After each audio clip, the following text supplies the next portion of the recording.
내일의 차트 관심주, 요번 코너는 업종 섹터 관심주에 대해서 알아보도록 하겠습니다. 자, 오늘 섹터 관심주에서는요, 반도체 사업 영역별 관련 기업 중에서 다양한 종목들이 있는데, 오늘 알아볼 종목은 바로 전공정 장비 쪽에 대해서 한번 종목들에 대해서 살펴보도록 하겠습니다. 그래서 장비주들이 굉장히 많죠.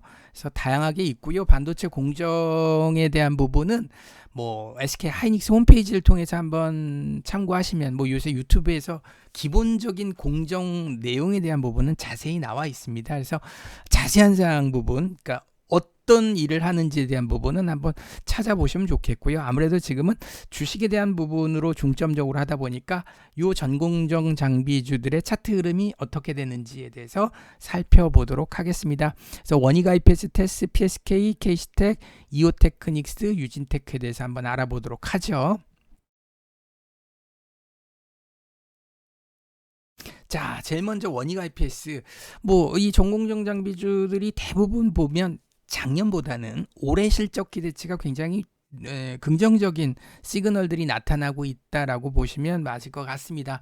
그래서 아무래도 전방사업 대표적으로 삼성전자, SK하이닉스, 마이크론 테크놀로지 얘네들이 대표적으로 투자 확대를 진행하면서 발주를 하고 발주에 대한 수주를 하는 기업들이다 보니까 아무래도 앞서는 전방산업이 좋아야지 실적이 좋아지겠죠. 즉 작년보다는 올해가 좀 더 좋을 가능성이 높다 보니까 주가도 우상향할 가능성에 대한 기대치가 높습니다. 최근에 조정 국면이 좀 있긴 했습니다만 이 조정 국면이 추세를 이탈하진 않았어요. 그래서 단기 조정 이후에 21선을 타고 재상승을 할 가능성이 높아서 지금 같은 구간에서는 이 구간을 확인하고 공략하면 맞지 않겠느냐. 즉 시장이 강할 때는 추세 신뢰도가 높아서 이탈하지 않는다라고 한다면 물론 이탈을 리스크 관리의 대상으로 삼으시면 되겠고요. 이탈하지 않는 구간, 즉 추세 하단에서 공략하시면 맞고 만약에 이탈해서 복원력이 떨어진다라고 한다면 아무래도 비중 조절, 리스크 관리를 하시면 맞지 않겠냐. 어쨌든 원익 IPS는 21선 부근에서 충분히 공략이 가능하지 않겠느냐. 테스도 차트 형태는 거의 비슷합니다. 이 종목들이 마치 약속이 난 것처럼 비슷한 패턴으로 움직인다라는 걸 참고하시고요. 다만 이 종목 테스 같은 경우에서는 아직까지 추세 하단까지 내려오지는 않았고요. 이 구간이 가격 지지가 한 번 더 확인되는 걸 보고 공략하시는 게 어떻겠느냐고. 낙폭과대 메리트는 다른 종목에 비해서는 좀 덜한 것 같아서 이건 지지력 테스트 먼저 확인하고 보셔야 되지 않을까 싶습니다. 자, PSK 같은 경우에서도 차트들은 거의 비슷합니다.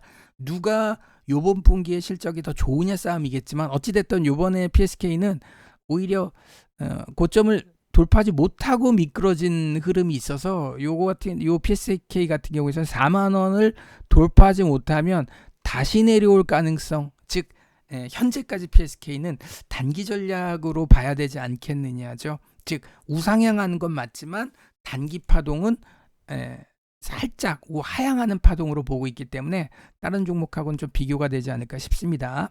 자, 그리고 K시텍 같은 경우에서는 최근에 요 하락으로 단기 추세 이탈했던 부분이 살짝 아쉽습니다. 이탈하지 않았다라면 견조한 흐름이었었는데 이탈했기 때문에 뭐냐면 얘는 반등 타이밍이죠. 즉 반등 주면 자칫 잘못하면 요 추세 저항에서 다시 내려올 가능성에서 아직까지 K시텍은 실적 전망치는 좋으나 반등 관점에서 지켜보시는 게 어떻겠느냐라고 조언을 드리고 싶네요. 자, 이오테크닉스 같은 경우에서는 역시 마찬가지로 단기 추세는 살짝 이탈을 했죠. 요번 파동 요 추세 자체는 살짝 이탈했습니다. 그리고 전저점도 이탈하다 보니까 반등이 딱 여기까지 나왔죠. 즉 낙폭과대 반등. 그러면 마찬가지로 추가 상승하는 욕심을 내기 위해서는 이탈하고 올라온 거기 때문에 1차 반등은 마무리. 그러면 쉬었다가 다시 가는 이런 형태로서 이오테크닉스는 관심을 가지셔야 좋지 않겠느냐 싶고요. 자, 그 다음에 유진테크는 아까 종목들보다는 조금 더 흐름이 좋은 것 같습니다. 왜? 21선도 아직 안 깼고 돌파했던 부분이 견조한 지지선 역할을 해주면서 이 흐름이 유지가 된다면 쉽게 전고점을 넘어갈 수 있기 때문에 흐름상은 유진테크가 외국인 수급도 아직 살아있기 때문에 만약에 돌파한다면 외국인이 순매수로 들어와서 돌파할 가능성. 그래서 흐름상은 역시 마찬가지로 유진테크가 가장 괜찮은 모습이고, 어찌됐든 21선 지지 확인하고 난 다음에 저추세 하단에서 공략, 그리고 이탈했을 때, 즉 이탈하고 난 다음에 반발력이 안 나왔을 때 리스크 관리, 요때는 요런 무너지고 나서 그 다음날 바로 꼬랑지 달리거나 그 다음날 회복하는 이런 반발력도 확인하셔야 되는 부분이기 때문에, 이탈했으니까 무조건 매도, 그건 아니라는 거죠. 추세라는 개념은 바로 복원력도 판단하고 그 다음에 비중 조절하시는 게 맞지 않겠느냐. 자, APTC 같은 경우에서도 이 고점을 돌파하지 못하고 미끄러지다 보니까 전저점을 N자 패턴으로 이탈해서 역시 반등을 주면 이 구간에서 다시 반락할 가능성에서, 아직까지는 신고가 나는 형태보다는 단순한 전고점 도전에 대한 반등 수준으로 생각하시고, 그 조정이 어느 정도 끝난 다음에 다시 한번 큰 흐름에서 전고점을 돌파하는 거죠. 이 흐름이 이어지고 난 다음에 나중에 이렇게 전고점을 돌파하는 형태를 기대해 보셔야 될 것 같습니다. 자, 마지막으로 주성 엔지니어링.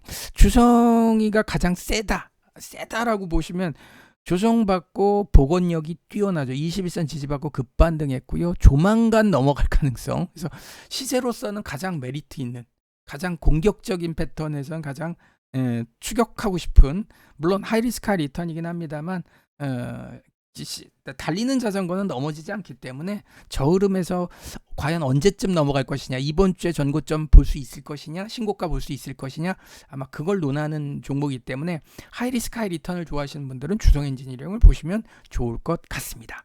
자, 지금까지 전공정 장비주에 대해서 추세 종목들 추세 알아봤습니다.